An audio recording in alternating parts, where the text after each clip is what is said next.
The rain did not ask permission before falling. It slipped between buildings, tapped on cracked sidewalks, and soaked into the cardboard signs no one read anymore. People hurried past with collars up and eyes down, guarding their own worries like fragile glass.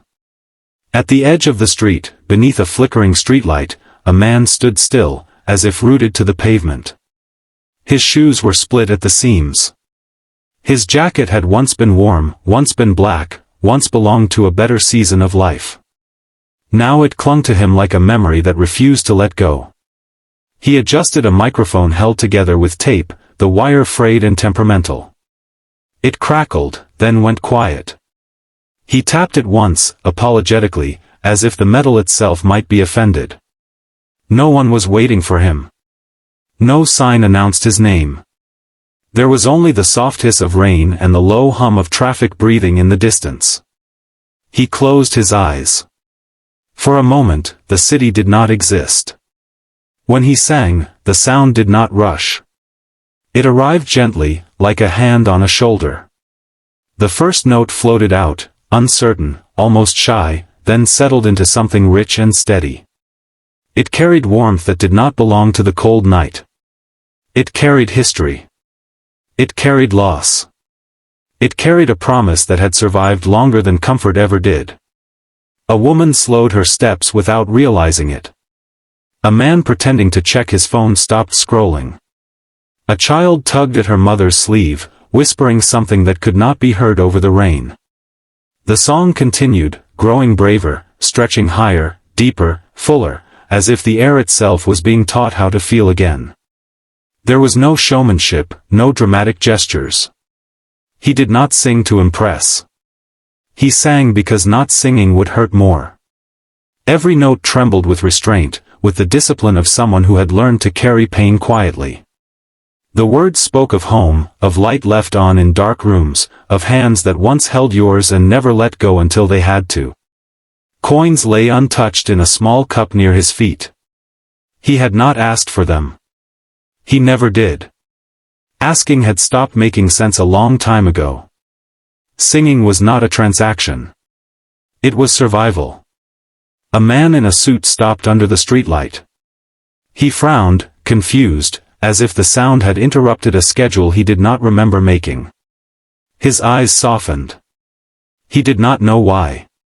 He just stood there, rain darkening his shoulders, listening to a stranger unravel something inside him that had been tightly wounded for years. The singer opened his eyes briefly and saw the faces. Not applause, not excitement. Something quieter. Recognition.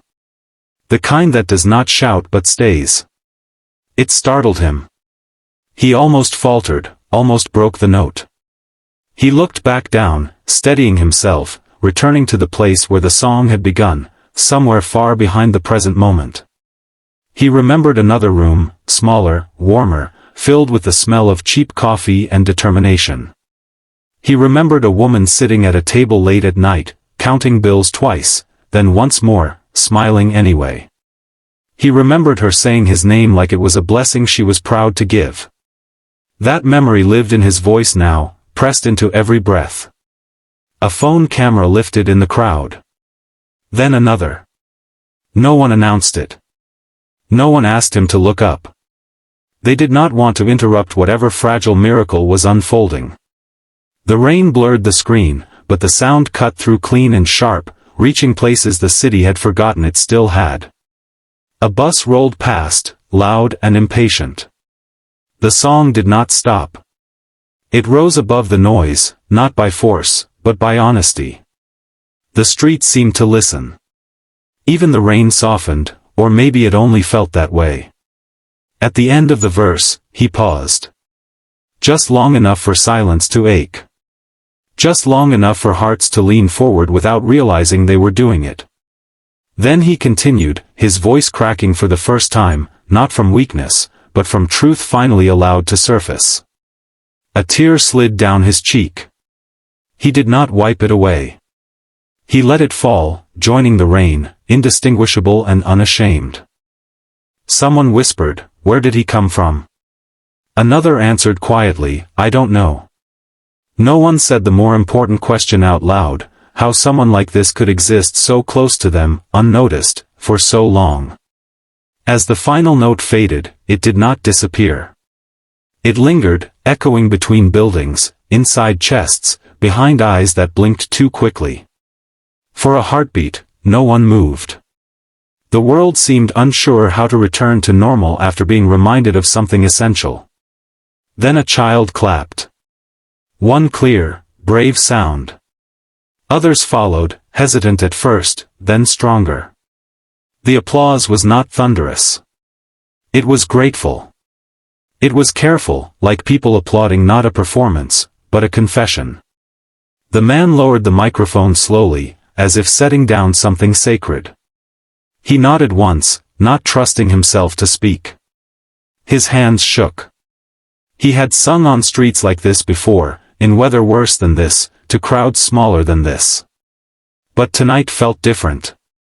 Tonight, the song had been heard in the way he always hoped it might be, not with ears alone. A stranger stepped forward and dropped a folded bill into the cup, then another, then another. Someone else placed a coffee near his feet. No one made a show of it. Kindness moved quietly, like it always did when it was real. From the edge of the crowd, a woman watched with her hand over her mouth. She had seen talent before. She had seen rehearsed brilliance, polished confidence, voices trained to impress. This was something else. This was a life speaking through sound. This was a story that did not need explanation. She thought, not for the first time in her career, that the world had a strange way of hiding its greatest gifts in the places people looked the least. The man picked up his cup, nodded again, and prepared to move on.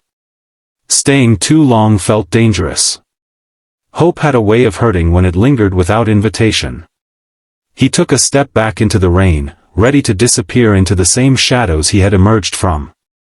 But the crowd did not break apart. They held their place, as if afraid that moving would erase what they had just witnessed. Someone called out, "What's your name?" The question hung there, fragile. He hesitated. Names carried weight. Names could be followed. Names could disappoint. Still, after a long breath, he answered softly. The rain kept falling. Phones kept recording. Somewhere, far beyond the streetlight, a chain of events had already begun, invisible and unstoppable. But he did not know that yet. He only knew that for a few minutes, on an ordinary street, his voice had been enough to stop the world from rushing past. And that was more than he had dared to ask for.